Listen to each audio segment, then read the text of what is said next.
This is my Bible. This is my Bible. This is God's word. This is God's word. I will love it. I will love it. Read it. Read it. Believe it. Believe it. Live it. Live it. இது என்னுடைய Bible. இது என்னுடைய Bible. இது கர்த்தருடைய வார்த்தை. கர்த்தருடைய வார்த்தை. நேசிப்பேன். நேசிப்பேன். வாசிப்பேன். வாசிப்பேன். விசுவாசிப்பேன். விசுவாசிப்பேன். அபியாசிப்பேன். அபியாசிப்பேன். Amen. Amen.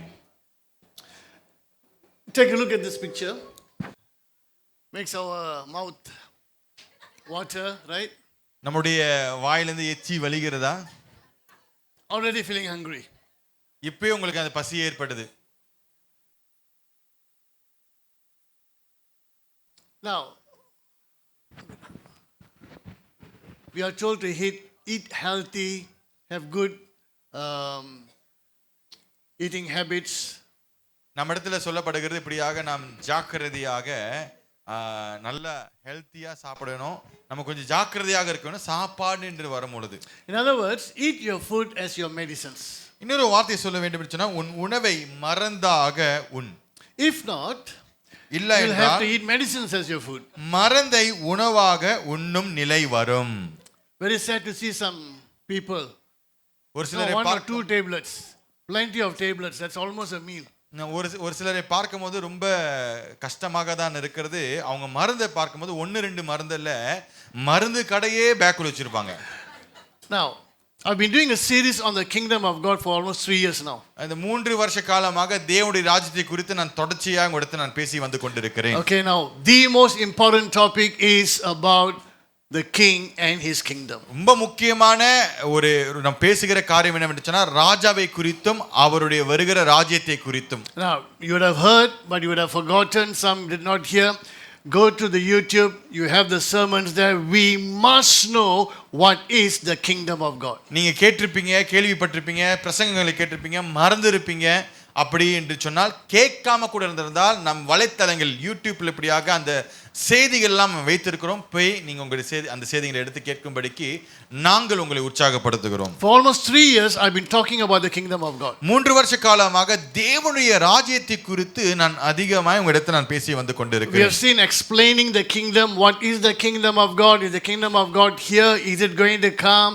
Is it present? Is it future? Is it inside? Is it outside? We have seen that in explaining the kingdom. தேவனுடைய ராஜ்யத்தை குறித்து நாம் விரைவாக பார்த்தோம். வருகிற ராஜ்யமா, வரப்போகிற ராஜ்யமா, இப்பொழுது இருக்கிறதா, இல்ல வருகிற ஒரு காரியமாக இருக்கிறதா, உள்ளுக்குள்ள இருக்கிறதா, அல்லது வெளியரங்கத்தில் நாம் அந்த காரியத்தை அனுபவிக்க முடியுமா என்று சொல்லி பல காரியங்களை குறித்து நாம் பேசியிருந்தோம். We saw where we will spend eternity. Eternity is in the kingdom. அது மட்டுமல்லாமல் நம்முடைய நித்திய வாழ்வை நாம் எங்க கழிப்போம் என்று சொல்லி பார்த்தோம். நித்திய வாழ்வானது ராஜ்யத்தில் கழிப்போம். We also saw endowment the kingdom. What are the rewards? When will we be rewarded? So பலன்கள் என்று சொல்லுகிற நம் எப்பொழுது நம்முடைய பலனை பெற்றுக்கொள்வோம். அந்த பலன் என்றால் என்ன என்று சொல்லி நாம் கவனித்தோம். We have seen ethics of the kingdom, how we subjects of the kingdom of God, how are we to live our lives. அடுத்ததாக நெறிமுறைகளை குறித்து நாம் பார்த்தோம். ஒரு ராஜ்யத்தின் குடிமக்களாக நாம் வாழ்க்கையை நாம் எப்படி வழிநடத்த வேண்டும் என்று சொல்லி we have seen the last few sermons on the enemies of the kingdom. Who are our enemies? அது மட்டுமல்லாமல் நம்முடைய எதிரிகள் யாரு அப்படினு சொல்லி அதையும் நாம் பார்த்தோம். And today we are going to look at another eating in the kingdom. இன்றைக்கு நாம் ராஜ்யத்தில் உண்பது அல்லது புசிப்பது என்று சொல்லி அதை நாம் கவனிக்க போகிறோம். Now what is the purpose of food? உணவோடைய காரணம் என்ன? What do you think? Why do we eat? நோக்கம் என்ன? ஏன் சாப்பிடுறீங்க? அதோட நோக்கம் என்ன? To live, yes. உயிர் வாழ்வதற்கு. Okay. வேற? What is that? To grow. Okay, to live, to வளர்வதற்கு, வளர்ச்சி அடைவதற்கு. To survive, all that the same category. நம்ம சத்து உண்டாக்குவதற்கு. Okay, fellowship. நாம் ஐக்கியத்தை பெறுவதற்கு. Now, the answers you all gave is the most important one, which will come. One reason why we eat is because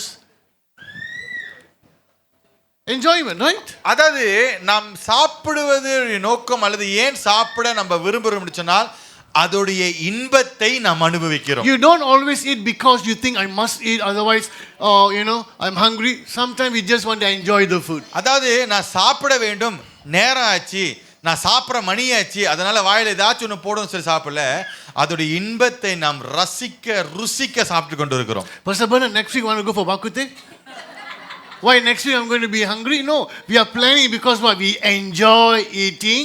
Well, not bakute, the pork. I like chikute, the chicken. Okay. So pastor Bernard வாங்க நம்ம பக்குத்தி போகலாம் சொல்லி அடுத்த வாரம் போகலாமான்னு சொல்லி ஏன் அந்த காரியத்தை ஏற்படுத்துகிறோம்? அடுத்த வாரம் எனக்கு பசிக்கும், அதுக்காக இல்லை, அந்த ரசிக்க ருசிக்க இன்பத்தை நம்ம அனுபவிக்கலாம் வாங்கன்னு சொல்லி கூப்பிடுறேன். Now, God created the world, and if you look at all the different kinds of fruit, different kinds of taste.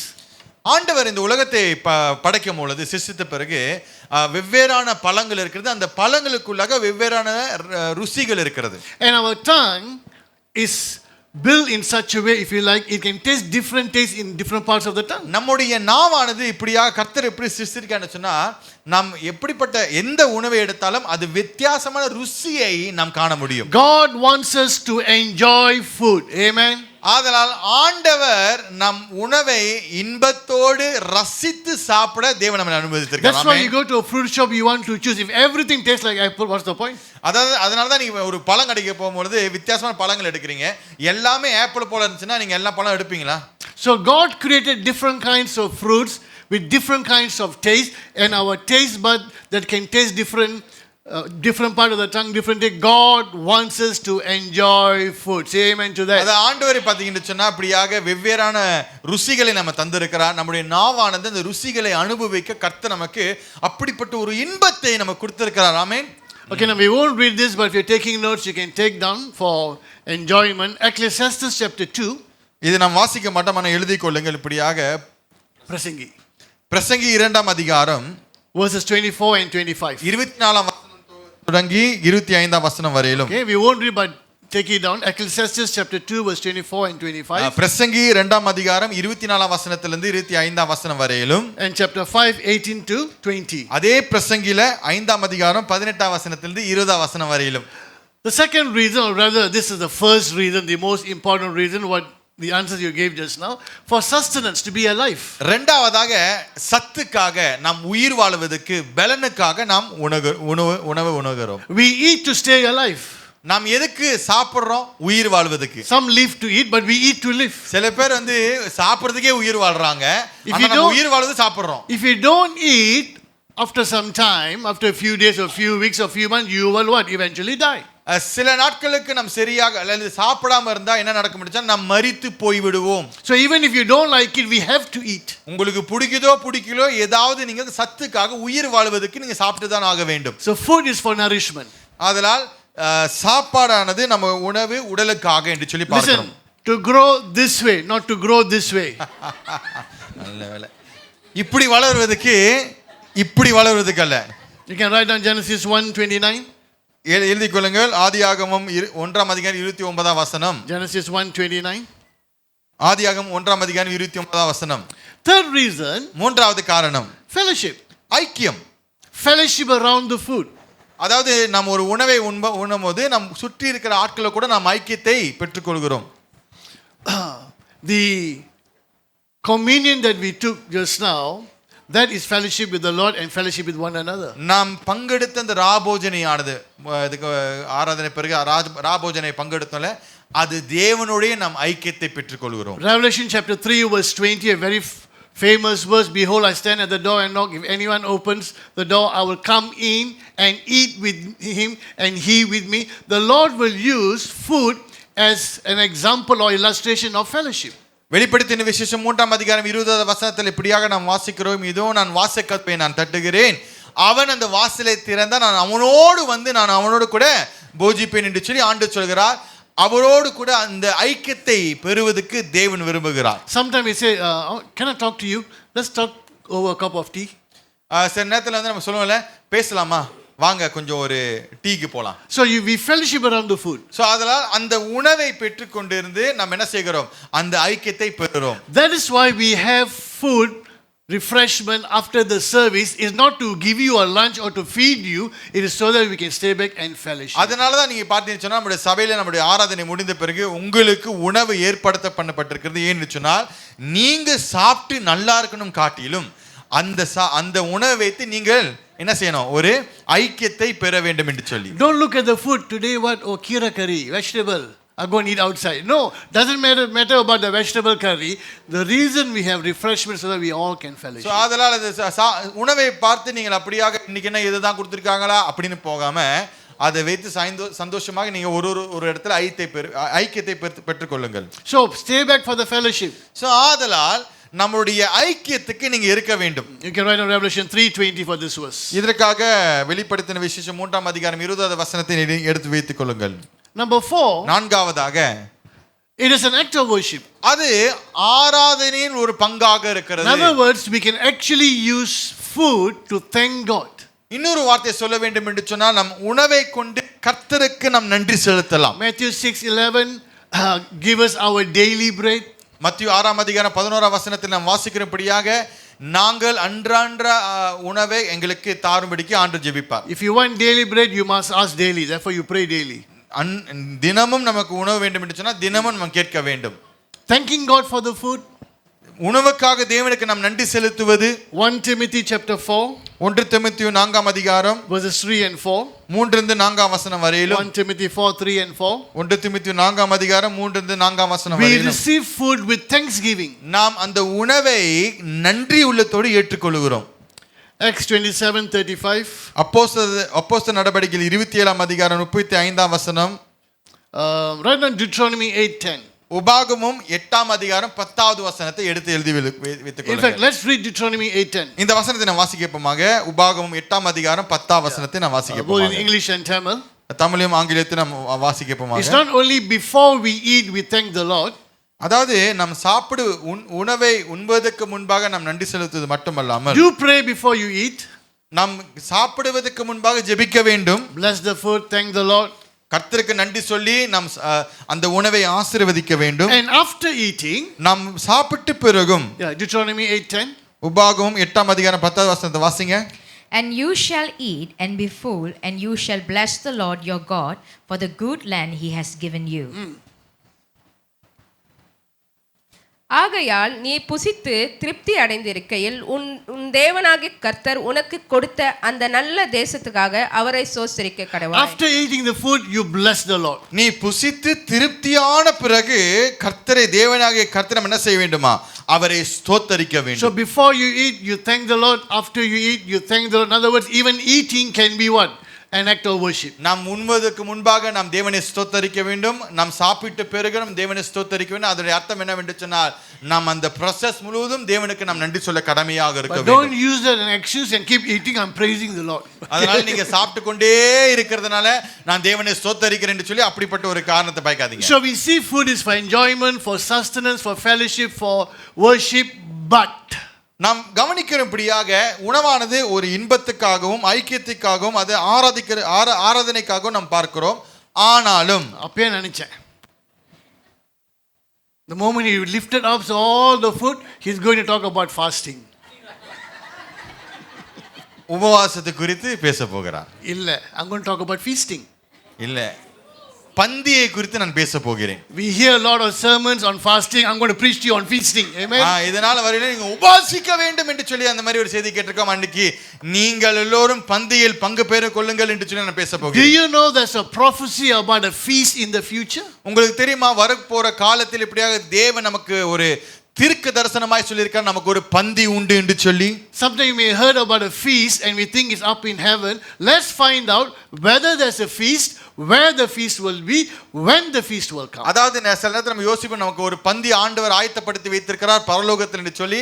இன்றைக்கு நாம் கண்டுபிடிக்க போகிறோம் எங்க இருக்கிறது, எந்த இடத்துல இந்த பந்தியை பெற போகிறோம், எப்பொழுது இந்த பந்தியை பெற போகிறோம் என்று சொல்லி நாம் பார்க்க போகிறோம். Let's look at the promise of the feast. ஆண்டவர் கொடுத்த இந்த வாக்குத்தத்தங்களை நாம் கவனிப்போமாக. Luke 14 verse 15. லூக்கா 14ஆம் அதிகாரம் 15ஆம் வசனம். I'm going to be reading from two translations. ரெண்டு மொழிபெயர்ப்பிலிருந்து நான் வாசிக்க கேட்க The போகிறேன். first one, for those who those who ask what translation should I buy, I've always said English Standard Version, but I want to introduce a new translation which is a very good one. It's called the Legacy Standard Bible. அதாவது எப்பவுமே எங்கிட்ட ஆங்கிலத்தில் வேதாகமத்தை நான் வாங்க வேண்டும் சொன்னால் எந்த வேர்ஷன் வாங்கலாம்? நான் சொல்லுவது எல்லாமே வந்து எப்பவுமே ESV, இங்கிலீஷ் ஸ்டாண்டர்ட் வேர்ஷன். ஆனால் இப்பொழுது உங்களிடத்தில் நான் இன்னொரு புதிய வேதாகம மொழிபெயர்ப்பை நான் உங்களுக்கு சொல்லுகிறேன். Legacy Standard Bible. Standard Bible. Okay. Now, if you want to shift to another translation, the Legacy Standard Bible is a new one, 2021, very new. அதாவது லெகசி ஸ்டாண்டர்ட் பைபிள் சொல்லும் பொழுது இப்பொழுது 2021ஆம் ஆண்டில் இப்படியாக அது வெளியேற்கப்பட்டது. In 1963 they came out with a new American Standard Bible. 1963ஆம் ஆண்டில் இப்படியாக new American standard Bible என்று சொல்லி அந்த வேதாகமத்தை அந்த மொழிபெயர்ப்பை அவர்கள் It was known for its accuracy but not so much on its readability. It's, difficult to read because very choppy but accurate. அதாவது அந்த வேதாகமத்தை நீங்கள் வாசிப்பீர்கள் என்று சொன்னால் அது சரியாக கணக்காக மொழிபெயர்த்திருப்பார்கள், ஆனாலும் அந்த காரியம் ரொம்ப சாப்பியாக இருக்கும். Then they updated to 1995 NASB. 1995ல 1995ஆம் ஆண்டில் இப்படியாக அந்த காரியத்தை அவர்கள் அப்படியாக இன்னும் வலுவாக செய்தார்கள். Now they updated that to 2021 very recent and they call it the Legacy Standard Bible. So இப்பொழுது 2021ஆம் ஆண்டில் இன்னும் அதிகமாக அந்த காரியத்தை நுணுக்கமாக கவனித்து எழுதியிருக்கிறார்கள். அதுதான் legacy standard Bible.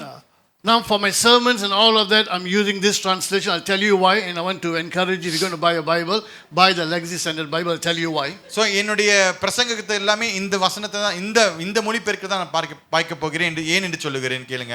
Some of you, when I checked, I prefer it compared to the ESV. சில வசனங்களை பார்க்கும் பொழுது ESV காட்டிலும் இது கொஞ்சம் சரியாக இருக்கிறது. But one thing that I've always spoken of and I wanted was to retain the name of God in the Bible. ஒரு காரியத்தை நான் எப்பொழுதும் நான் கொஞ்சம் எனக்கு வேண்டும் என்று சொன்னால் கர்த்தருடைய நாமமானது வேதாகமத்தில் சரியாக The name of God is Yahweh in the Old Testament, but most English translations they will just put the word Lord. I am asking, it's the name of God. Why put the word Lord when it's God's name? Leave it as it is. It should be Yahweh. தேவனுடைய நாமமானது யாவே என்று சொல்லி அழைக்கப்படுகிறது. ஆனால் வேதாகமத்தை பற்றி சொன்னால் கர்த்தர் என்று அதிக நேரத்தில் தமிழ் வேதாகத்தில் ஆங்கிலத்தில் லார்ட் என்று அழைக்கப்படும். ஏன் தேவனுடைய நாமத்தை யாவே என்று அவர்கள் குறிக்க கூடாது என்று சொல்லி நான் Legacy Standard Bible has done that. You'll find God's name mentioned. Legacy Standard Bible யாவே என்று பெயரை அவர்கள் சூடி இருக்கிறார்கள். Okay, Luke 14 verse 15. லூக்கா 14ஆம் அதிகாரம் 15ஆம் வசனத்தை நாம் வாசிக்கும் பொழுது, But one of those who were reclining at the table with him heard this. He said to him, Blessed is everyone who will eat bread in the kingdom of God. What does it mean to eat bread? For example, NIV, blessed is the one who will eat at the feast in the kingdom of God. அவரோடு கூட பந்தியில் இருந்தவர்களில் ஒருவன் இவைகளை கேட்ட பொழுது அவரை நோக்கி தேவனுடைய ராஜ்யத்தில் போஜன பண்ணுகிறவன் பாக்கியவான் என்றான். Now the Global Study Bible says, in the kingdom of God points to the future messianic banquet which Jesus hearers would have seen as being for God, would have heard that is for Jews, not only for them, but they knew in the future messianic kingdom there's going to be a feast. அதாவது நாம் வாசிக்கிறோம் தேவனுடைய ராஜ்யத்தில் போஜன பண்ண போகிறோம் என்று சொல்லும்போது யூதர்கள் நினைத்தார்கள் அவர்களுக்கு என்று சொல்லி, ஆனாலும் இந்த வசனத்தை வாசிக்கும் பொழுது வரப்போற காலத்தில் ஒரு பந்தி ஒன்று ஏற்படுத்தி பண்ண கொண்டிருக்கிறது எல்லோருக்காக என்று சொல்லி. The Jews were expecting when the Messiah comes that he will establish the kingdom and rule the earth, and there will be a banquet, there will be a feast. யூதர்கள் இதுதான் எதிர்பார்த்தார்கள். மேசியா வரும்பொழுது இவர்களுக்கு என்று சொல்லி மேசியா ஒரு பந்தி ஏற்படுத்துவார் என்று சொல்லி அவர்கள் எதிர்பார்த்தார்கள். Where did they get the idea from? எங்கிருந்து இவர்களுக்கு இப்படிப்பட்ட ஒரு எண்ணம் ஏற்பட்டது? Now as we read their writings, they develop into a feast in the kingdom, but where did they get the idea from? Where in the Old Testament did they find the seed about a feast in the kingdom? அதாவது இந்த பந்தி என்று சொல்லுகிற மேசையா பந்தி ஒன்று ஏற்படுத்துவார் என்று சொல்லி இவர்களுடைய எண்ணமானது எந்த இடத்துல பழைய ஏற்பாடு எங்க அவர்கள் வாசிக்கிற கூடும்? Let's look at a couple of passages. சில வசனங்களை நான் வாசிக்கப்போமாக Psalm 22 சங்கீதம் 22ஆம் அதிகாரம் 27 to 29. 27 29ஆம் வசனம் வரை நான் வாசிக்கப்போமாக. This morning a bit of teaching, and we'll be looking at verses that will tend to repeat, but it's good, so they'll go into our mind, so we will know about the feast. இந்த காலவேளையில் சில போதனைகளை அப்படியாக நாம் போதிக்க போகிறோம். அநேக வசனங்கள் உண்டு. ஸோ அதனால் இந்த வசனங்களை எழுதி வைத்துக் கொள்ளுங்கள், யோசித்து பாருங்க என்று சொன்னால் நாம் இதை காரியங்களை அறிய வேண்டும். As we read this, I want you to observe when the feast will come. நீங்கள் இதை வாசிக்கும் பொழுது இந்த காரியத்தை நல்லா கூர்ந்து கவனிங்க, எப்பொழுது இந்த பந்தி ஏற்படும் என்று சொல்லி. Okay, Psalm 22 27 to 29. Again, I'm reading the Legacy Standard Bible. Okay. All the ends of the earth will remember and turn to Yahweh, and all the families of the nations will worship before you. For the kingdom is Yahweh's, and he rules over the nations. all the prosperous of the earth, these are the saved people, will eat and worship. All those who go down to the dust will bow before him, even he who cannot keep his soul alive. பூமியின் எல்லையெல்லாம் நினைவு கூர்ந்து கர்த்தரிடத்தில் திரும்பும். ஜாதிகளுடைய சந்ததி எல்லாம் உமது சமூகத்தில் தொழுது கொள்ளும். ராஜ்யம் கர்த்தருடையது, அவர் ஜாதிகளை ஆளுகிறவர். பூமியின் செல்வன்கள் யாவரும் புசித்து பணிந்து கொள்வார்கள். புழுதியில் இறங்குகிறவர்கள் யாவரும் அவருக்கு முன்பாக வணங்குவார்கள். ஒருவனும் தன் ஆத்மாவை அழியாதபடிக்கு அதை காக்க கூடாதே. And then he says, all the rich of the earth will feast and worship. Now it talks about when Yahweh is ruling over the nations. Who's going to rule over the nations? Jesus Christ. Yahweh. Jesus is Yahweh. யாவே இந்த தேசங்களை ஆளுகை செய்யும் போது யார் அந்த யாவே? அவர்தான் ஆண்டவராகிய இயேசு கிறிஸ்து. இயேசு கிறிஸ்து இந்த உலகத்தை ஆளுகை செய்ய, ஜாதிகளை ஆளுகை செய்யும் பொழுது, Yahweh is the name of the triune God, the Father, Son, Holy Spirit. The name of the triune God in the Old Testament is Yahweh. யாவே என்று சொல்லி ஒரு திருத்துவ தெய்வத்துடைய நாமமாக இருக்கிறது. பிதா, சுதன், பரிசுத்த ஆவி என்று சொல்லி, சோ அதனால் இவர்கள் மூவரும் யாவே என்று சொல்லி தான் குறிக்கப்படுகிறார்கள். And so when Jesus is ruling over the nation, there's going to be a feast. The prosperous of the earth, the saved, will enjoy the feast where? In the kingdom of God. அதனால் இயேசு ஆளுகை செய்யும் பொழுது அந்த இடத்துல ஒரு பந்தி உண்டு. அந்த பந்தியில் எல்லா புனிதர்களும் இப்படியாக அந்த பந்தியில் பங்கெடுப்பார்கள். And those who go to Hades, on that day they will know that Jesus is God and they will bow their knees. அந்த நாளில் யாரெல்லாம் ஏதேசுக்கு போகிறார்களோ அவர்கள் அறிந்து கொண்டார் இயேசுதான் ஆண்டவர் என்று சொல்லி அவர்களுடைய கால்கள் முழங்கால் படியிடுவார்கள் தேவனுக்கு முன்பாக. Isaiah 25, ஏசாயா 25ஆம் அதிகாரம் 6 to 8. 6 லிருந்து 8ஆம் வசனம் வரையிலும். Okay, Isaiah 25, 6 to 8. Again, look when this feast will take place. மறுபடியும் கவனிங்க, இந்த பந்தியானது எப்பொழுது நடைபெறும் என்று சொல்லி நல்லா கவனிங்க. I'm telling you this just so that you won't miss the feast. ஏன் உங்களிடத்தில் நான் சொல்லுகிறேன்னு சொன்னா, நீங்களும் இந்த பந்தியில் பங்கு பெற வேண்டும். இந்த பந்தியை விட்டு நீங்க வெளியேறக்கூடாது என்று சொல்லி என்னுடைய விருப்பம். Lots of delicious food, so don't miss the feast. நிறைய ருசியான உணவுகள் இருக்கிறது, அதனால இந்த பந்தியை விட்டு விடாதீர்கள். So I'm telling you that I'm giving you the time and the place of the feast. So அதனால் அந்த நேரத்தையும் இடத்தையும் உங்களுக்கு தருகிறேன். So don't go to the wrong place. தவறான இடத்துக்கு போயிடாதீங்க. எங்க feast காணோம்? Where's the feast? Wrong place is the abyss. அதாவது தவறான இடம் என்று சொன்னா Hades, abyss. Okay, so we must know when and where. So நமக்கு தெரிய வேண்டும், அறிய வேண்டும் எது எப்பொழுது எங்கே என்று சொல்லி. And Yahweh of hosts will prepare a lavish banquet for all peoples on this mountain, a banquet of aged wine, choice species with marrow and refined aged wine. And on this mountain he will swallow up the covering which is over all peoples, even the veil which is stretched over all nations. Listen to this. When he will swallow up death for all time. And Lord Yahweh will wipe tears away from all faces, and he will remove the reproach of his people from the earth, for Yahweh has spoken. சேனைகளின் கர்த்தர் இந்த மலையிலே சகல ஜனங்களுக்கும் ஒரு விருந்தை ஆயத்தம் படுத்துவார். அது கொழுமையான பதார்த்தங்களும் பழமையான திராட்சமும் ஊனும் நினமும் உள்ள பதார்த்தங்களும் தெளிந்த பழமையான திராட்சரசமும் நிறைந்த விருந்தாய் இருக்கும். சகல ஜனங்களும் உள்ள முக்கட்டைகளையும் சகல ஜாதியின் மூடி இருக்கிற மூடலையும் இந்த மலையிலே அகற்றி போடுவார். அவர் மரணத்தை ஜெயமாக விளங்குவார். கர்த்தராகிய தேவன் எல்லா முகங்களிலிருந்து கண்ணீரை துடைத்து தமது ஜனத்தின் நிந்தையை பூமியில் இல்லாதபடிக்கு முற்றிலும் நீக்கி விடுவார். கர்த்தர் இதை சொன்னார். Listen, I put that in the red. The Lord Almighty will prepare a feast, okay, when he will swallow up death forever at the resurrection. He will remove his people's disgrace from all the earth. When will that take place? That will take place when the Messiah returns. அதாவது நாம் வாசிக்கிறோம் இந்த இடத்தில் இப்படியா ஜனங்களுக்கு ஒரு விருந்தை ஆயத்தப்படுத்துவார். எப்பொழுது என்று சொன்னால் இந்த இடத்துல நாம் வாசிக்கிறோம் மரணத்தை, அவர் மரணத்தை ஜெயமாக விழுங்குவார் என்று சொல்லி அந்த நேரத்தில் அந்த விருந்தை ஆயத்தப்படுத்துவார். When will death be swallowed up in victory? எப்பொழுது மரணத்தை ஜெயமாக விழுங்குவார்? Let's go to the New Testament, 1 Corinthians chapter 15. 1 கொரிந்தியர் 15ஆம் அதிகாரத்தை எடுத்துக்கொள்ளுங்கள். 1 Corinthians 15 verses 50 to 55. 1 கொரிந்தியர் 15ஆம் அதிகாரம் 50 55ஆம் Now வசனம் I வரை. hope you write down these verses so that whenever you think about the feast, you'll know where to turn to.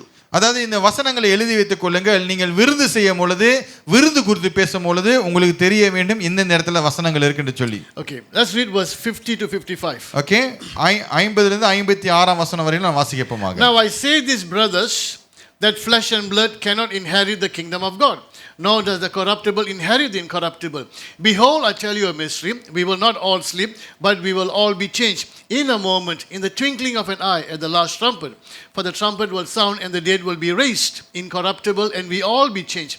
For this corruptible must put on the incorruptible, and this mortal must put on immortality. But when this corruptible puts on the incorruptible, and this mortal puts on immortality, then will come about the word that is written. Death is swallowed up in victory. O death, where is your victory? O death, where is your sting? சகோதரரே, நான் சொல்கிறது என்னவெனில், மாமிசமும் இரத்தமும் தேவனுடைய ராஜ்யத்தில் சுதந்திரிக்க மாட்டாது. அழிவுள்ளது அழிவுள்ளாமையும் சுதந்திரிப்பதில்லை. இதோ ஒரு ரகசியத்தை உங்களுக்கு அறிவிக்கிறேன். நாம் எல்லோரும் நித்திரை அடைவதில்லை. ஆகிலும் கடைசி எக்காலம் தெனிக்கும் பொழுது, ஒரு நிமிஷத்தில், ஒரு இமை பொழுதில் நாம் எல்லோரும் மறுரூபமாக்கப்படுவோம். எக்காலம் தெனிக்கும். அப்பொழுது மரித்தோர் அழிவில்லாதவர்களாய் எழுந்திருப்பார்கள். நாமும் மறுரூபமாக்கப்படுவோம். உள்ளதாகிய இது அழியாமையும், சாவுக்கேதுவானது இது சாவாமையும் தரித்து கொள்ள வேண்டும். உள்ளதாகிய இது அழியாமையும், சாவுக்கேதுவானது இது சாவாமையும் தரித்து கொள்ளும் போது மரணம் ஜெயமாக விளங்கப்பட்டது என்று எழுதியிருக்கிற வார்த்தை நிறைவேறும். மரணமே உன் கூர் எங்கே? பாதாளமே உன் ஜெயம் எங்கே? Again, now, when will the feast take place? Where will the feast take place? எப்பொழுது இந்த விருந்து ஏற்படும்? எந்த இடத்தில் இந்த விருந்தானது ஏற்படும்? The Lord came to this earth and went to the cross to die for the sins of mankind. ஆண்டவர் இந்த உலகத்துக்கு வந்து, ஆண்டவராகிய இயேசு கிறிஸ்து உலகத்துக்கு வந்து மனிதனுடைய பாவத்துக்காக அவர் மரித்தார். God will come back again.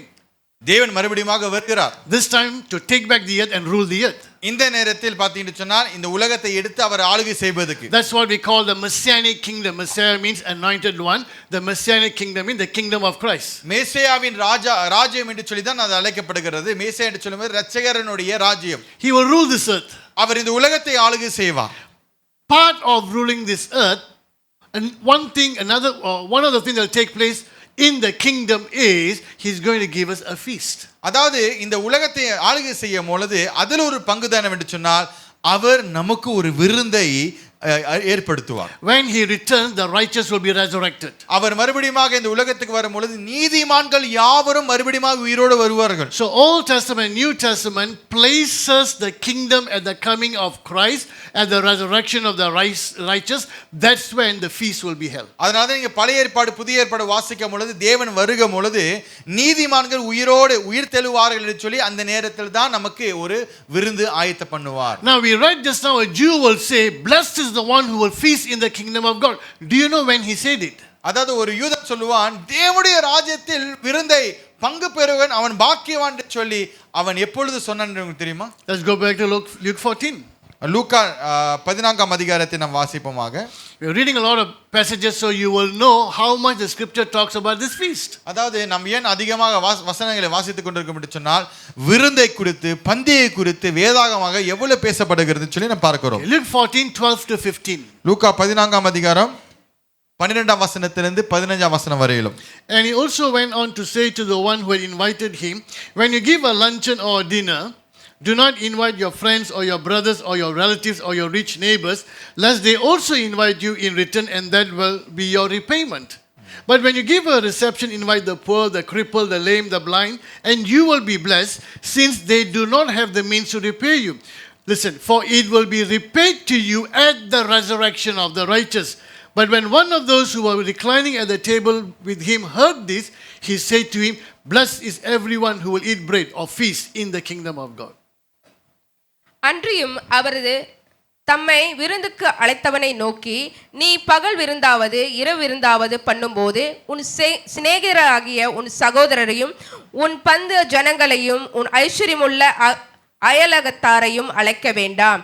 அழைத்தால் அவர்கள் உன்னை அழைப்பார்கள், அப்பொழுது உனக்கு பதிலுக்கு பதில் செய்வதாகும். நீ விருந்து பண்ணும்போதே ஏழைகளையும் ஊனாரையும் சப்பானிகளையும் குருடரையும் அழைப்பாயாக, அப்பொழுது நீ பாக்கியவனாய் இருப்பாய். அவர்கள் உனக்கு பதில் செய்ய மாட்டார்கள், நீதிமான் நீதிமான்களின் உயிர்த்தெழுதலில் உனக்கு பதில் செய்யப்படும் என்றார். அவரோடு கூட பந்தியில் இருந்தவர்களில் ஒருவன் இவைகளை கேட்ட பொழுது அவரை நோக்கி, தேவனுடைய ராஜ்யத்தில் போஜனம் பண்ணுகிறவன் பாக்கியவான்கள் என்றான். Now the Lord, to make a point, will say this. ஆண்டவர் ஒரு காரியத்தை சொல்லுவதற்கு To make a point. ஒரு காரிய ஒரு குறுகிய காரியத்தை When you சொல்லுவதற்கு have a feast, a banquet, and you invite those, who also they have some wealth, they have the means, what will they do? They will invite you back and it is settled. அதாவது நீங்கள் ஒரு விருந்து ஆயத்து பண்ணும் பொழுது அந்த விருந்துக்கு நல்ல பேர் பெற்றவர்கள், நல்ல பணக்காரர்களை நீங்க கூப்பிடும் பொழுது, அல்லது நல்லா இருக்கணும் கூப்பிடும் பொழுது என்ன நடக்கும்னு சொன்னா, அவங்க விருந்து ஆயத்தப்படுத்தும் பொழுது உங்களை கூப்பிடுவாங்க. But if you call the poor, they cannot invite you for a banquet because they have no money. தரித்திரர்களை, ஏழை ஆட்களை, ஜனங்களை நீங்கள் கூப்பிடும் பொழுது அவங்க என்ன செய்ய முடியாது? விருந்தையும் ஆயத்த பண்ண முடியாது, அவங்க உங்களையும் கூப்பிட முடியாது. But the Lord who looks at this one day at the resurrection of the righteous, God will repay you.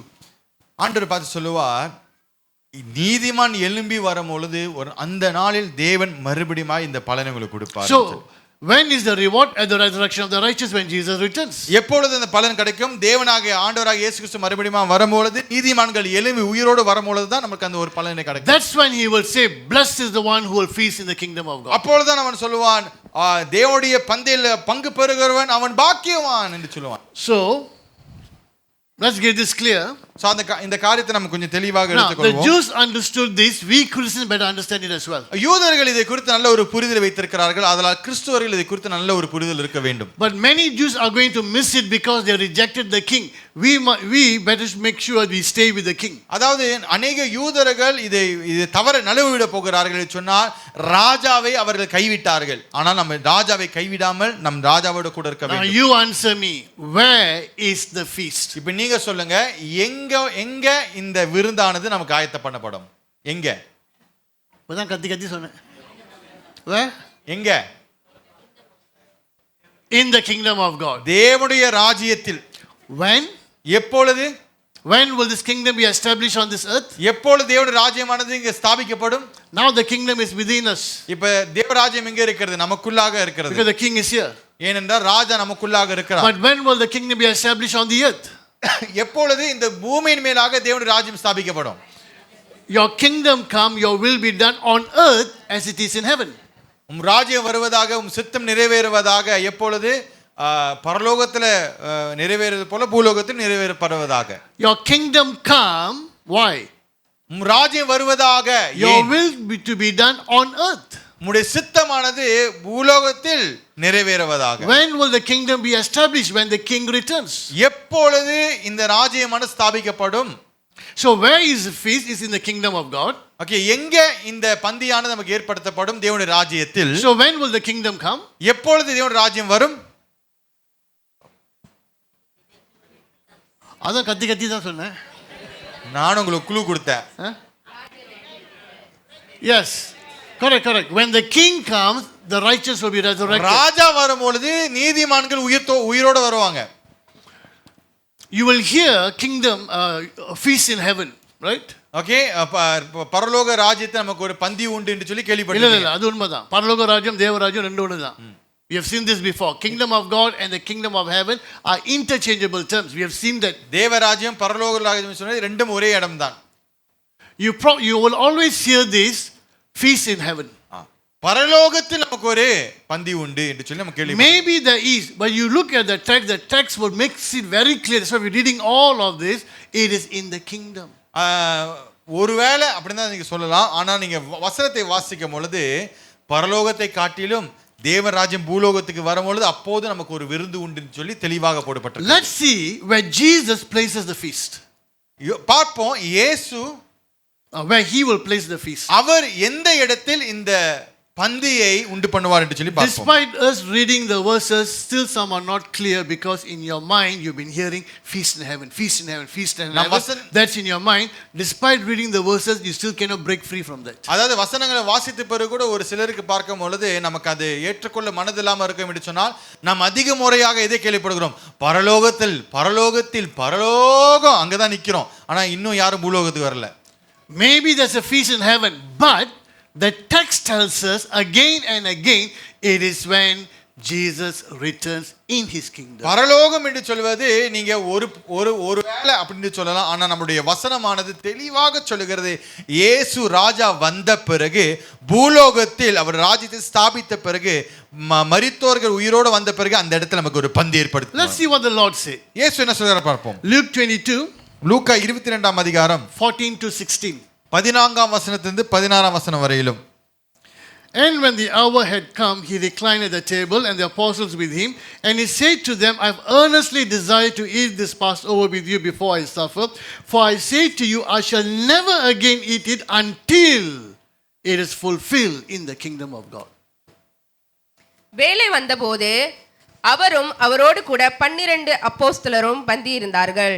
அப்பொழுது அவர்களை நோக்கி, நான் பாடுபடுகிற முன்னே உங்களோடு கூட இந்த பாஸ்காவை புசிக்கவும் மிகவும் ஆசையாய் இருந்தேன். தேவனுடைய ராஜ்யத்தில் இது நிறைவேறும் அளவு நான் இனி இதை புசிப்பதில்லை என்று உங்களுக்கு சொல்கிறேன் என்று சொல்லி. Verse 17. 17ஆம் வசனம். And when he had taken a cup and given thanks, he said, take this and share it among yourselves. For I say to you, I will not drink of the wine of the fruit from now on until the kingdom of God comes. 17. அவர் பாத்திரத்தை எடுத்து ஸ்தோத்திரம் பண்ணி, நீங்கள் இதை வாங்கி உங்களுக்கு பங்கிட்டுக் கொள்ளுங்கள். தேவனுடைய ராஜ்யம் வருமளவு நான் திராட்சை பழ ரசத்தை பானம் பண்ணுவதில்லை என்று உங்களுக்கு சொல்கிறேன் என்றார். Church, listen to what the Lord taught until the kingdom comes. இயேசுவை போதிக்கிறது நல்லா கவனிங்க, நல்லா கேளுங்க. தேவனுடைய ராஜ்யம் வர வரையிலும் This is what he taught us, how to pray. Our Father in heaven, holy be your name. Your kingdom come, your will be done on earth as it is in heaven. இப்படிதான் தேவன் நமக்கு ஜெபிக்க அப்படியே கற்றுக் கொடுத்தா, பரமண்டலங்களில் இருக்கிற எங்கள் நல்ல பிதாவே, உம்முடைய ராஜ்யம் வருக, உம்முடைய சித்தம் நிறைவேறுக, பூலோக பரலோகத்தில் நிறைவேறுவது போல பூலோகத்தில் நிறைவேறப்படுவார். So we have thought a lot about heaven, fine, good, but we have forgotten the place of the kingdom and the place of the feast. நம் பரலோகத்தை குறித்து நிறைய காரியங்களை குறித்து நாம் கேள்விப்படுகிறோம், பேசுகிறோம். ஆனாலும் பூலோகத்தில் தேவனுடைய ராஜ்யம் ஸ்தாபிக்கப்படும் என்று சொல்லி அதை நாம் மறந்து நின்று கொண்டிருக்கிறோம். Let's keep reading. நாம் தொடர்ந்து வாசிப்போம். Go down to verse 28 and 30. 28ஆம் வசனத்திலிருந்து 30ஆம் வசனம் வரையில வாசிக்கப்போமா?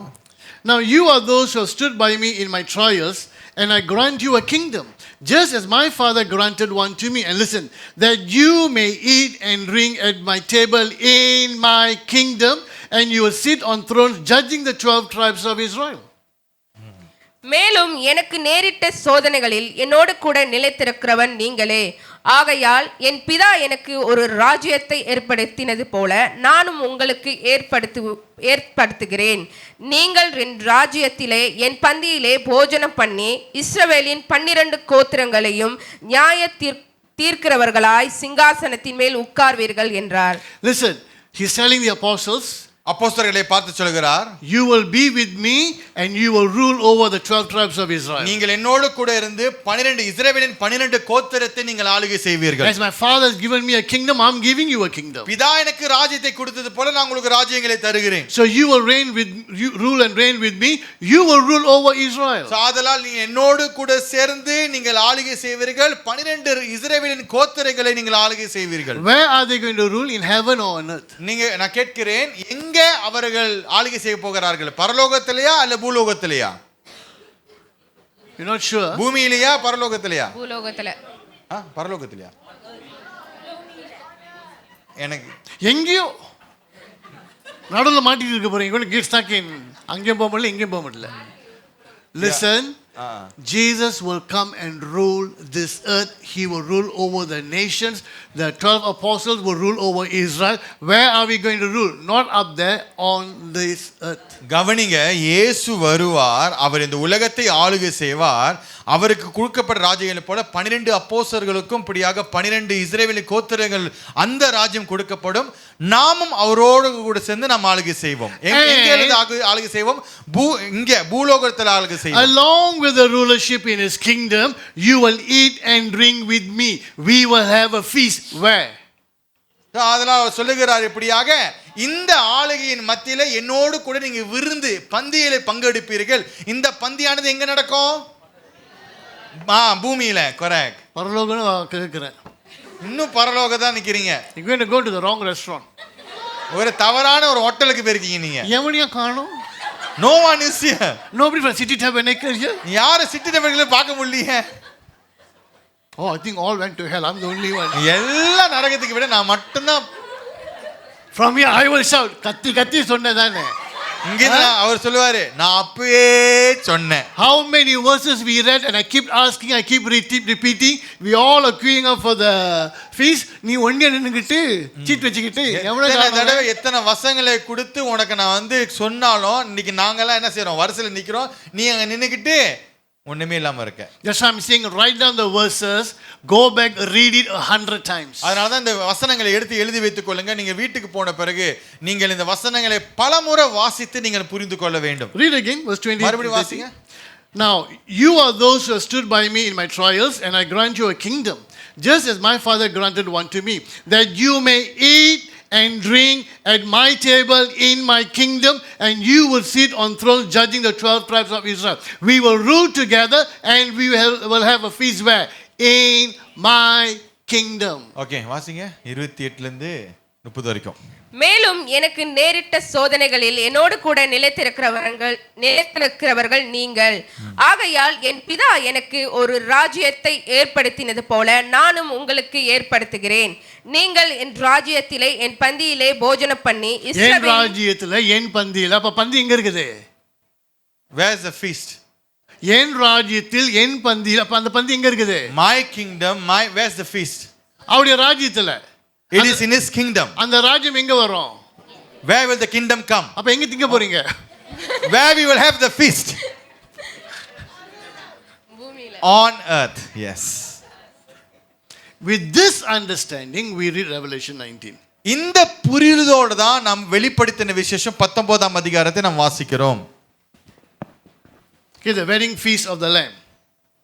When Christ returned, all the saints will be gathered to him. The two will become one. That is the wedding, that's the marriage. அதாவது இயேசு திரும்பி வரும்பொழுது எல்லாம் வந்துட்டு இப்படியாக இயேசுவோடு சேர்ந்து கொள்வார்கள். இதுதான் அந்த ஆட்டுக்குட்டியின் திருமணம். ஆட்டுக்குட்டியின் திருமணம் என்று சொல்வார்கள். After that we are going to have a feast in the kingdom. பிறகு தேவனுடைய ராஜ்யத்தை நாம் பந்தி பெற போகிறோம். Revelation 19 verses 6 and 8. வெளிப்படுத்தின விசேஷம் 19ஆம் அதிகாரம் 6ல இருந்து 8ஆம் வசனம் வரைக்கும் வாசிக்கும் பொழுது, Then I heard, now this is in heaven, then I heard something like the voice of a great crowd and like the sound of many waters and like the sound of mighty peals of thunder, saying, Hallelujah, for the Lord our God the Almighty reigns. Let us rejoice and be glad and give the glory to him, for the marriage of the Lamb has come and his bride has made herself ready. And it was given to her to clothe herself in fine linen, bright and clean, for the fine linen is the righteous acts of the saints. Verse 9. Then he said to me, Right, blessed are those who are invited to the marriage supper of the Lamb. And he said to me, These are the true words of God. 6 to 9. அப்பொழுது திரளான ஜனங்கள் இடும் ஆரவாரம் போலவும் பெருவல்ல இரைச்சலை போலவும் பலத்த இடி முழக்கங்கள் போலவும் ஒரு சத்தம் உண்டாகி அல்லேலூயா, சர்வ வல்லவனுடைய தேவனுடைய கர்த்தர் ராஜரிகம் பண்ணுகிறார். நாம் சந்தோஷப்பட்டு களி கூர்ந்து அவருக்கு துதி செல்ல கடவோம். ஆட்டுக்குட்டியானவருடைய கல்யாணம் வந்தது, அவருடைய மனைவி தன்னை ஆயத்த பண்ணினவள் என்று சொல்ல கேட்டேன். சுத்தமும் பிரகாசமுமான மெல்லிய வஸ்திரம் தரித்து கொள்ளும்படி அவருடைய அளிக்கப்பட்டது. அவர் மெல்லிய வஸ்திரம் பரிசுத்தவான்களுடைய நீதிகளே. பின்னும் அவன் என்னை நோக்கி, ஆட்டுக்குட்டியானவருடைய கல்யாணத்திற்கு அழைக்கப்பட்டவர்கள் பாக்கியவான்கள் என்றான். மேலும் இவைகள் தேவனுடைய சத்தியமான வசனங்களை என்று என்னுடனே சொன்னான். Revelation 19, announcement is made in heaven, but where will it take place? When the king returns in his kingdom, it will be celebrated on earth. வெளிப்படுத்தின விசேஷம் 19ஆம் அதிகாரத்தை வாசிக்கும் பொழுது பரலோகத்தில் இந்த காரியமானது சொல்லப்பட்டது.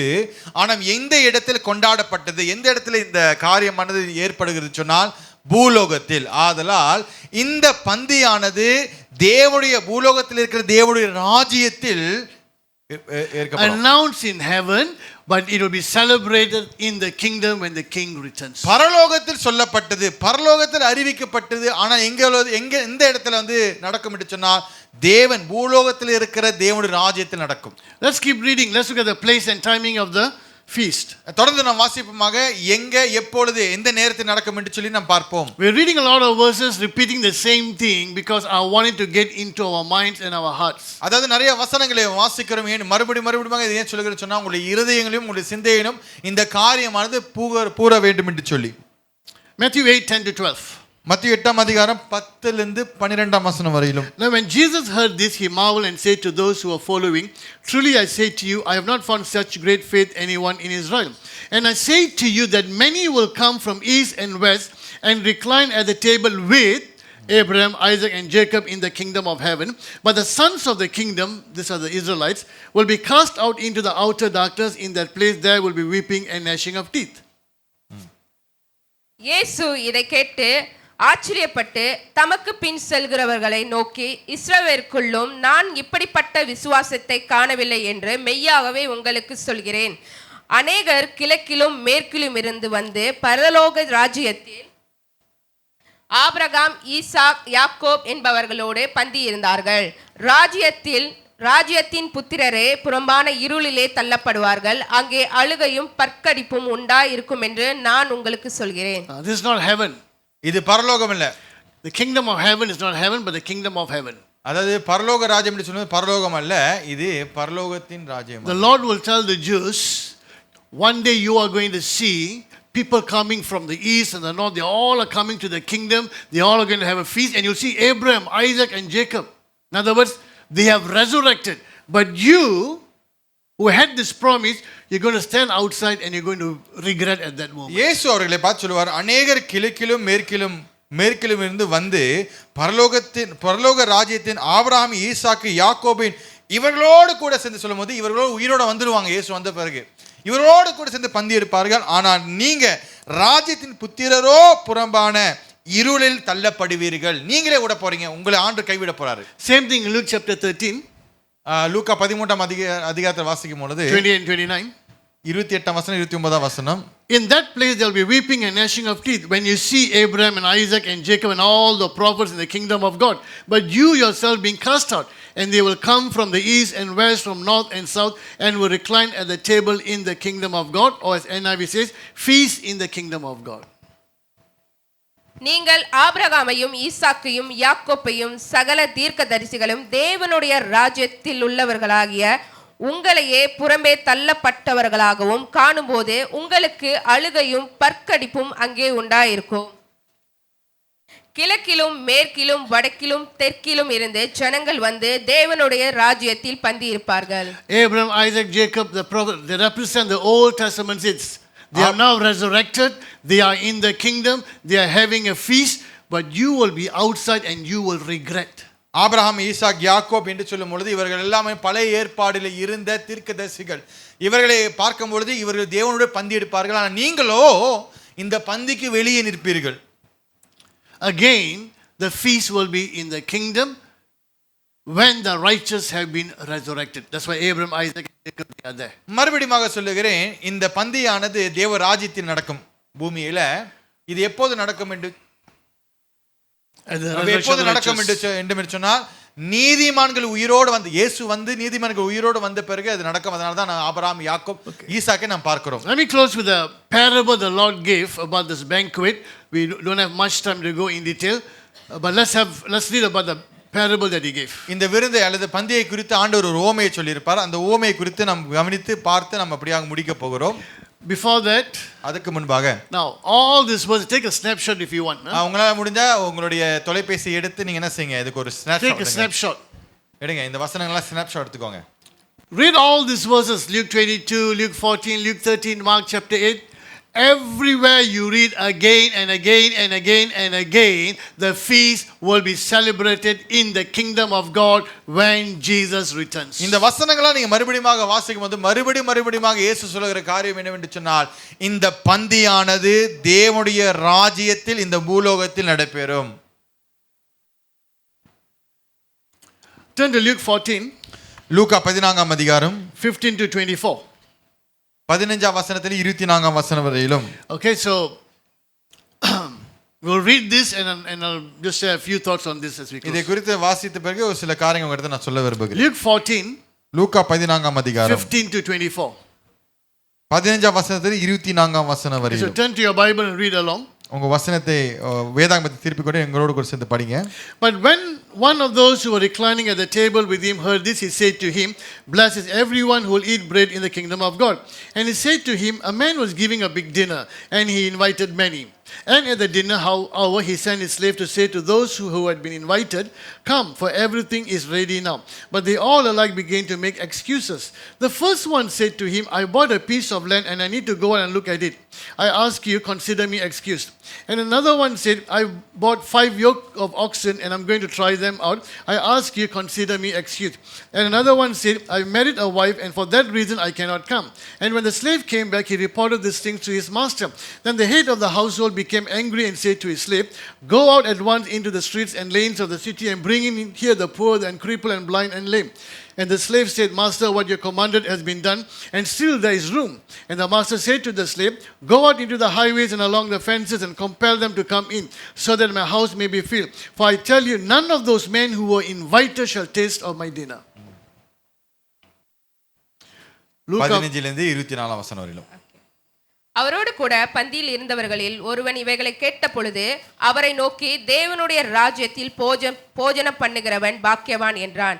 அதற்கு அவன், ஒரு மனுஷன் பெரு விருந்தை ஆயத்த பண்ணி அநேகரை அழைப்பித்தான். விருந்து வேளையில் தன் ஊழியக்காரனை நோக்கி, "நீ அழைக்கப்பட்டவர்களிடத்தில் போய் எல்லாம் ஆயத்தமாய் இருக்கிறது, வாருங்கள்" என்று சொல்லி அவனை அனுப்பினான்.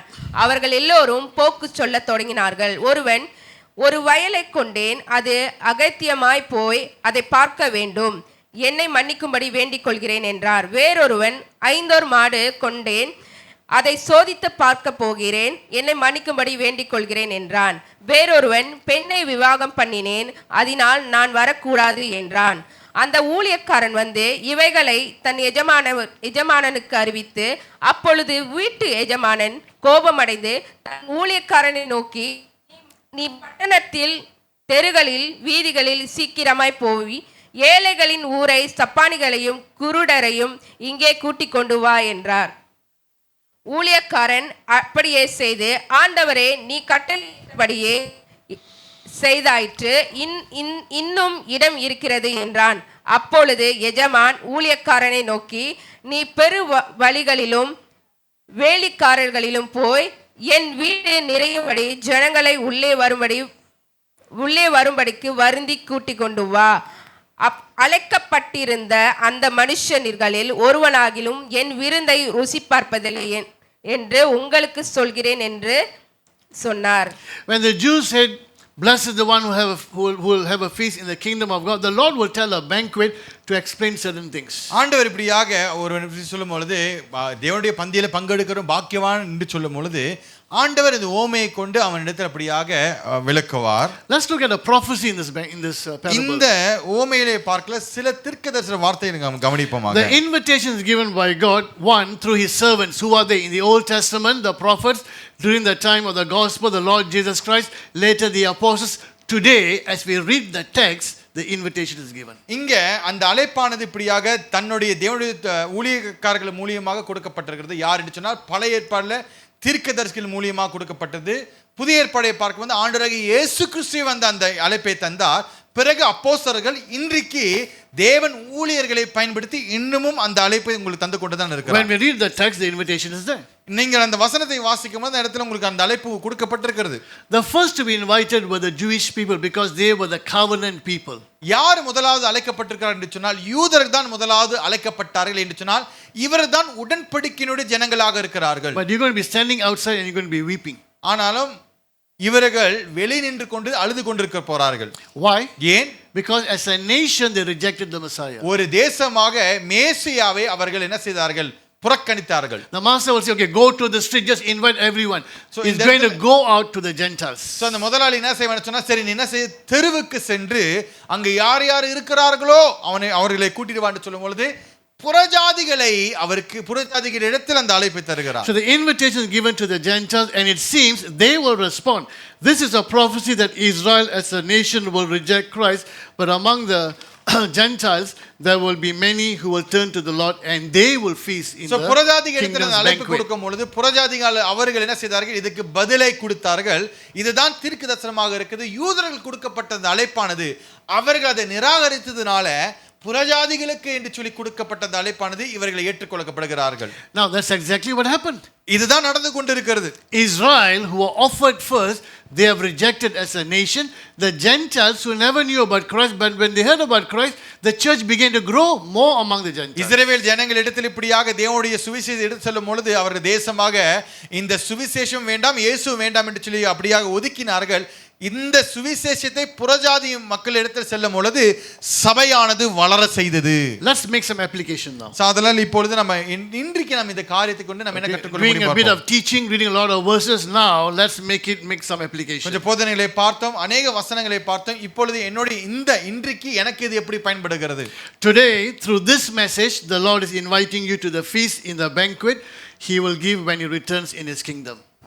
இன்றைக்கு இந்த செய்தி மூலமாக கர்த்தர் உங்களையும் அழைக்கிறார் அந்த பந்திக்கு.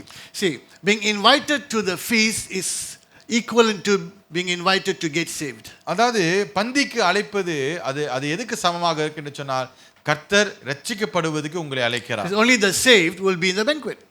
யாரெல்லாம் அந்த பந்தியில அமர்ந்து கொண்டிருப்பார், யாரெல்லாம் ரட்சிக்கப்பட்டார்களோ அவர்கள் தான் அந்த பந்தியில அமர்ந்து So கொண்டிருப்பார். salvation is like feasting in a banquet. It's a wonderful, joyful experience. So அதனால் இப்படியாக ரட்சிக்கப்பட்ட பிறகு அந்த பந்தியானது நமக்கு ஒரு நல்ல களி கூறுகிற, சந்தோஷம் அடைகிற ஒரு இன்பமான ஒரு பந்தியாய் மாறும். Those who were invited, they gave reasons which are really excuses. நீங்க பாத்தீங்கன்னா சொன்னா அந்த ஓமையில பாத்தீங்கன்னா அவர்கள் காரணங்களை தந்தார்கள் அழைக்கப்பட்டவர்கள். One guy said, "Oh, sorry, I just bought a land. I must go and see." Who buys a land without seeing it? அத ஒருவன் சொல்லுகிறான், நான் இப்பதான் ஒரு நிலத்தை வாங்கினேன், அந்த நிலத்தை போய் பார்க்க வேண்டும் என்று சொல்லி. யாருங்க நிலத்தை பார்க்காம வாங்குறாங்க? Will you buy a house without seeing it? ஒரு வீடை நீங்க பார்க்காம வாங்க முடியுமா? No. So this is an excuse. So அதனால் அவன் கொடுக்கறது காரணம். Another guy, I just bought 5 oxen. I must go and try them. You haven't tried them. What if they are lame and they cannot work? ஒருவன் இப்படியாக சொல்லுகிறான், நான் 5 மாடுகளை நான் வாங்கியிருக்கேன், அதை நான் ஓட்டணும். நீ அது ஓட்டி பார்க்காமலே வாங்கியிருக்கேன். They will go and check. If you've seen, even when they buy horses, they will even check the teeth and all of that. ஒரு குதிரையை வாங்கும் போது கூட நீ காலத்தில் பார்த்தீங்கன்னா அந்த பல்லுலாம் வாயெல்லாம் திறந்து பார்ப்பாங்க, அது பல்லுலாம் சரியா இருக்கா? Excuse. காரணம். Third fellow worst. மூணாவது இன்னும் மோசம். I just got married. எனக்கு இப்பதான் திருமணம் ஆச்சு. Lucky he didn't say, I'm going to see my wife's face because online I married. நான் சொல்லல, இப்பதான் திருமணம் ஆச்சு, இப்பதான் மனைவியோட முகத்தையே பார்க்க போறேன்னு சொல்லி. So what, bring her for the banquet? அதுக்கு என்ன, விருந்துக்கு தானே வர, உன் மனைவியும் கூட்டிட்டு வா விருந்துக்கு. Excuses. காரணங்கள். Sometimes we can use wealth as a reason for not accepting Christ. அதாவது சில நேரத்துல நம்மளுடைய பொருளாசை அல்லது பணத்தாசையை காமித்து அல்லது அந்த அது குறிப்பிட்டு கர்த்தரை ஏற்றுக்கொள்ளாத ஒரு காரணங்களை தரலாம். Why do I need God? Why do I need to pray? I've got money. எதுக்கு நான் ஜெபிக்கணும்? ஆண்டவரை நான் ஏத்துக்கணும், என்கிட்ட தான் என்ன இருக்கு, பணம் இருக்கு, ஆஸ்தி இருக்கு. One person shared this with us. ஒருவர் இப்படியாக சொன்னார். She became a Christian and she's quite wealthy. She got a lot of wealthy friends. கிறிஸ்தவராய் மாறின பிறகு அவங்க நல்ல ஒரு ஆஸ்தி, நல்ல பணம் உள்ள, செல்வாக்கு உள்ள ஒரு நபர். And wealthy friends. நல்ல செல்வாக்கு உள்ள நண்பர்கள் இருந்தார்கள். She told us, say, when I share about Christ to my friends, you know what they say? Why do I need God? அதாவது அவங்க சொல்றாங்க, அவங்களுடைய நண்பர் இடத்துல போயிட்டு கிறிஸ்துவை குறித்து பேசுவாங்க, கேட்கறாங்க நண்பர்கள், எனக்கு எதுக்கு ஆண்டவர்? They don't say, I don't believe in God. எனக்கு ஆண்டவன் நம்பிக்கைன்னு சொல்லுங்க. சொல்ல. Why do I need God? I got money. Can you imagine? எனக்கு எதுக்கு ஆண்டவர்? எனக்கு என்ன இருக்கு? எல்லா செல்வாக்கும் இருக்கு. Can you imagine a person saying, I don't need him, I got money? பாருங்க, இந்த உலகமானது எப்படி பார்க்குதுன்னா, எனக்கு காசு, பணம், நல்ல செல்வாக்கு இருக்கு, அதனால எனக்கு என்ன யார் வேணாம், ஆண்டவர் தேவையில்லை. Well, you can have a lot of wealth, it's not going to come with you. செல்வாக்கானது உங்களுக்கு அநேகம் அதிகமாக இருக்கலாம், ஆனால் நீங்கள் இறந்து போன பிறகு அந்த செல்வாக்கானது உங்களோடு கூட வராது. They say a shroud has no pockets. அது எப்படி என்று சொன்னால், shorts. You know, when you bury a person with just the white cloth, there's no pocket there. You can't keep your car key and house key, nothing. Meaning you take nothing with you when you die. அதான் நீங்க பாத்தீங்கன்னா ஒருவன் அப்படியே அடக்கம் செய்யும் பொழுது அவங்களுடைய சிலுவார் பாத்தீங்கன்னா ஒரு பாக்கெட் இருக்காது. ஏன்னா காசு வைக்க அவசியம் இல்லை, போன் வைக்க எதுவுமே வைக்க அவசியம் இல்லை. நீ வெறுமையாய் வந்தாய், வெறுமையாய் செல்லுகிறாய். So those who trust in their wealth are going to regret when they find they are outside the kingdom. So யாரெல்லாம் இப்படியாக அவங்களுடைய செல்வாக்கத்தின் மேலாக நம்பிக்கை வைத்திருக்கிறார்களோ அவங்களை குறித்து நான் ரொம்ப வருத்தப்படுகிறேன். I just bought 5 oxen. are you so focused on your business, so focused on making money that you got no time for God? நான் இப்பதான் 5 எருமை மாடு வளர்த்து வாங்கி பிசினஸ், உனக்கு வந்து உனக்கு பார்வையெல்லாம் எங்க இருக்கு? உன் பிசினஸ் தொழில் மேலதான் இருக்கு. ஆனா ஆண்டவர் வேணாம். Sunday I'm very busy. எனக்கு ஞாயிற்றுக்கிழமை நான் ரொம்ப அலுவல. This is for Christians, you, huh? இது நம்மளுக்கு கிறிஸ்தவர்களுக்கு. Sunday ஒரு நாள் தான் leave. Sunday is one day leave. That also must come to church, is it? Sunday ஒரு நாள் தான் தூங்க முடியற, அதுதான் லீவே. அப்பயே சர்ச்சுக்கு வரணும். For your information, உங்களுடைய இன்ஃபர்மேஷனுக்கு, which is the first day of the week? எது வாரத்தின் முதல் நாள்? எது வாரத்தின் முதல் நாள்? Sunday. ஞாயிற்றுக்கிழமை. Okay. Shouldn't you work on the first day of the week and rest on the last day of the week? அப்ப நீங்க ஞாயிற்றுக்கிழமை தான் வேலையை ஆரம்பிக்கணும். திருங்கானு போல சாட்டர்டே தான் நீங்க வந்து லீவ்ல இருக்கணும். But all over the week, all over the world, the first day becomes a rest day. ஆனா நீங்க பாத்தீங்கன்னா உலகம் முழுவதும் பல இடத்துல வந்துட்டு முதல் நாள் தான் என்ன செய்றாங்க? லீவ் விடுறாங்க. Why and when? ஏன் எப்பொழுது நடந்தது? When Constantine the emperor became a Christian, ஒரு அந்த ஒரு ஒரு ரோம சக்கரவர்த்தி அரசர் வந்துட்டு ராஜாவான பிறகு in the year 321 AD, he made the first day of the week as a public holiday. Why? So Christians can worship freely. கிபி 321 ஆண்டில் அவர்தான் அது விடுமுறையாக மாற்றினார் என்று சொன்னால் கிறிஸ்தவர்கள் ஒன்று சேர்ந்து தேவனை முதல் நாளில் ஆராதிக்க. If not, they will meet very early in the morning and then they go to work. He made a public holiday for everyone so Christians can freely meet to worship. So ஏன் விடுமுறை கொடுத்தார் என்று சொன்னால், ஏன்னா கிறிஸ்தவர்கள் காலையில் ஏஞ்சி ஆராதி மறுபடியும் வேலைக்கு போகணும். அது அப்படி இல்லாம நீங்க எல்லாம் வந்து அந்த நாளை லீவ் எடுத்து நல்ல தேவனை ஆராதிங்க. Today Christians are asking why I must come Sunday. So that சர்ச்சுக்கு வரதா லீவா மாத்தணும், அப்பயே மாத்திட்டான். He made a public holiday in 321 AD so you can come to church. Now you asking why Sunday only? உனக்கு சர்ச்சுக்கு வரதா அப்பயே மாத்தணும். So we shouldn't be giving the excuse Sunday is the only day. It's for you. எனக்கு இருக்கிறது ஞாயிறு ஒரே நாள் தான் அப்படின்னு நீங்க சொல்லக்கூடாது. நான் உங்களுக்காக தான் கிபி 321 ஆண்டில் இப்படியாக மாற்றப்பட்டது. Oh, I just got back. Is family connection stopping you from coming to Christ? நான் இப்பதான் திருமணம் செஞ்சேன்.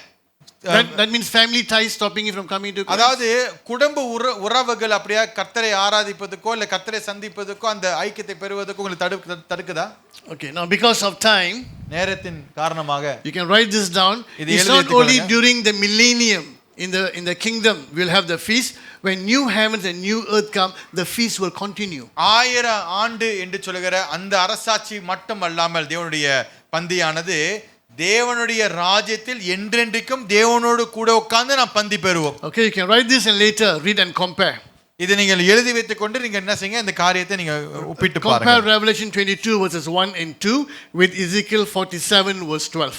வெளிப்படுத்தின விசேஷம் 22ஆம் அதிகாரம் 1-2 வசனத்தை நீங்க எழுதி வைத்துக் கொள்ளுங்க. இதையும் எசேக்கியேல் 47ஆம் அதிகாரம் 12ஆம் வசனத்தையும் நீங்க ஒப்பிட்டு பாருங்கள். Okay, both are talking about the same thing, and Ezekiel will find that there's going to be fruits for food. Where? In the new heavens and the new earth. அதாவது ரெண்டும் ஒரு காரியத்தை குறித்து தான் பேசுகிறது. எசேக்கியேல் இப்படியா கண்டுபிடிப்பார், புதிய வானத்தும் புதிய பூமியிலும் என்ன இருக்கும்? ஒரு உணவு இருக்கும். Okay, if you're not a Christian yet, I assume everyone is a believer. If not, or you're coming to church, you have not really made a commitment to the Lord. What is stopping you? அதாவது நீங்கள் இன்னும் கிறிஸ்தவராக ஆகாவிட்டால் நீங்கள் எல்லாம் கிறிஸ்தவர்களை சொல்லி நான் எண்ணுகிறேன், ஆனால் ஆகாவிட்டால் எது உங்களை தடுக்கிறது? The invitation is from the King of Kings. To reject the invitation is to dishonor the king. ராஜாவின் இடத்திலிருந்து உங்களுக்கு அந்த அழைப்பு வருகிறது. அந்த அழைப்பை நீங்கள் நிராகரிப்பதற்கு உங்களுக்கு என்ன காரணம் உண்டு? If you are a Christian, are you prepared? நீங்கள் கிறிஸ்தவர்களாக இருந்தால் நீங்கள் ஆயத்தமாக இருக்கிறீர்கள். If you're not walking with the king, you're not going to be in his feast. ராஜாவோடு நாம் வாழாம இருந்தால் அந்த பந்தி நமக்கும் இடம் கிடையாது. We don't end up like Matthew chapter 7 verse 21. Lord, Lord, who are you? The Lord will ask. மத்திய 7ஆம் அதிகாரம் 21ஆம் வசனத்தில் நாம் வாசிக்கிறபடியாக கர்த்தர் சொல்வார், கர்த்தாவே கர்த்தாவே ஆண்டவர் சொல்வார், என்னை விட்டு போ. You wicked. Okay, now please don't come and ask me what kind of food we will eat. I don't know. Let's wait and find out. அதெல்லாம் அதை முடிஞ்சு கேட்காதீங்க. எப்படிப்பட்ட உணவானது இப்படியா ராஜ்யத்தில் எனக்கு தெரியாது. நம்ம போயிடலாம், ஒண்ணா கண்டுபிடிப்போம். Will we cook or somebody will cook for us? I don't know. Let's wait and find out. Potluck சேவமா ராஜ்யத்தில் தெரியாது. அங்க போய் நம்ம கண்டுபிடிப்போம். Will we have the same food we have today? I don't know. Let's wait and find out. இன்னைக்கு சாப்பிடுற மாதிரி அங்க நாசிலமா கிடைக்குமான்னு தேடுறாதீங்க. தெரியல, போய் கண்டுபிடிப்போம். Okay. If I don't eat, will I die? I don't know. Let's wait and find out. நான் சாப்பிடலன்னா செத்துருவேன் ராஜ்யத்துல, தெரியல. சாப்பிடாம இருந்து பாப்போம் So ராஜ்யத்துல. all these questions don't come and ask me after the sermon. I also don't know. Let's wait and find out. இந்த மாதிரி கேள்வி கேட்காதீங்க. பந்தி உண்டு, பந்தி உண்டு, அதை மட்டும் ஞாபகம் வச்சுக்கோங்க. But will you be in the feast? That's the question you and I need to பந்தி answer. உண்டு, பந்தியில நீங்க இருப்பீங்களா? அததான் பெரிய கேள்வி. Amen. God bless you. ஆமென். கர்த்தர் உங்களை ஆசீர்வதிப்பாராக.